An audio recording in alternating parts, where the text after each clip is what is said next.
대표님께서도 말씀하셨습니다만 아프리카 돼지열병이 발병을 했습니다. 정부와 축산농과 국민들이 힘을 모아서 잘 대처하고 있다고 봅니다. 강원도 산불 또 일본의 경제 침략에 모든 국민이 힘을 모아서 대처했듯이 이 문제도 잘 풀어나갈 것으로 봅니다. 민주당도 모든 노력을 다하겠습니다. 자유한국당도 삭발 릴레이를 멈추고 이 대열에 동참하길 촉구합니다. 자유한국당에게 가장 무서운 것은 국민들의 무관심일 것입니다. 관심을 극대화하기 위한 삭발 릴레이가 냉소를 극대화하는 길이 되지 말라는 법이 없습니다. 우리 사회의 수많은 약자들의 절규, 또 독재 정권의 포갑 통치, 전두환 정권 찬탈 세력의 국민 학살, 5.18 민주화 운동, 또 세월호 참사와 이어진 수많은 단식들,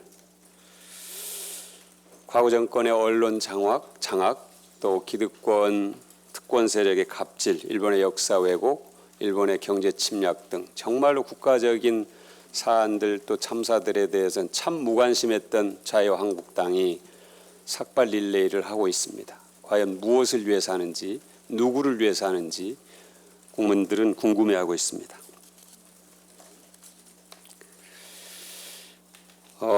수사기관의 피의사실 공표에 대한 방안을 마련해야 된다는 국민들의 요구가 높은데 일각에서는 수사를 방해하거나 국민의 알 권리를 침해할 우려가 있다는 얘기를 하고 있습니다. 참으로 자기중심적인 편리한 사고라고 얘기하지 않을 수 없습니다. 왜곡된 알 권리 주장이 인권을 침해할 권리를 말하는 것은 아닙니다. 수사기관과 언론의 본의 아닌 어떤 그런 관계가 인권을 무제한적으로 침해하는 수단이 되어왔다는 것을 우리는 통절하게 경험했습니다.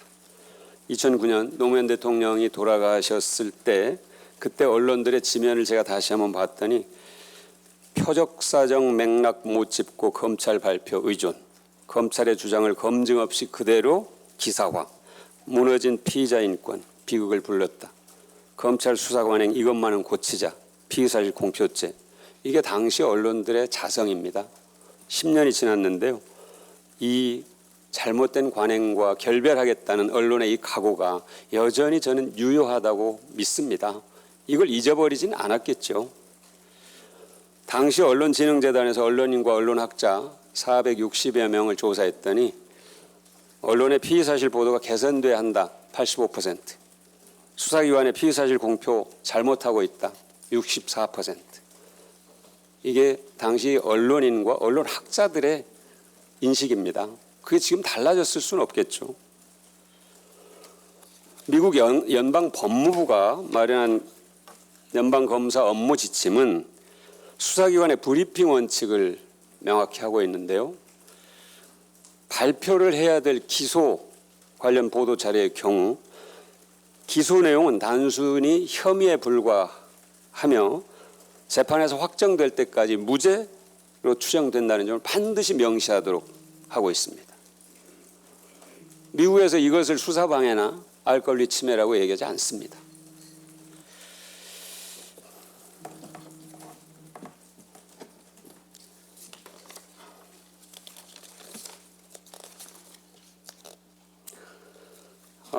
하나만 더 얘기를 하겠습니다. 자유한국당이 때만 되면 중요한 선거를 앞두고만 있으면 포털을 압박하는 아주 이 패턴화된 나쁜 버릇이 있습니다. 2007년 대선 때 이명박 캠프의 한 관계자가 네이버를 평정했다. 그걸 자랑스럽게 말해서 논란이 된 적이 있고요.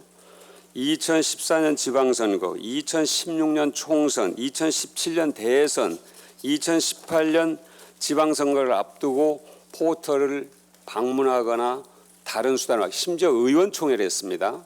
그 회사 앞에서 이런 식으로 압박을 계속해 왔습니다. 이번에도 마찬가지입니다. 자발적인 실검운동을 조작이라고 얘기하고 또 압박하고 있습니다.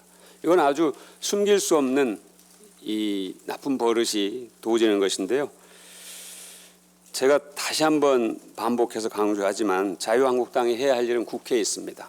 현재 13건의 허위 조작 정보 관련 대책법이 있는데 그 가운데 10건이 자유한국당이 낸 법입니다. 자유한국당은 자신들이 낸 법조차 반대를 하고 있어요. 허위 조작 정보가 정치적으로 이득이 된다고 보는 거겠죠.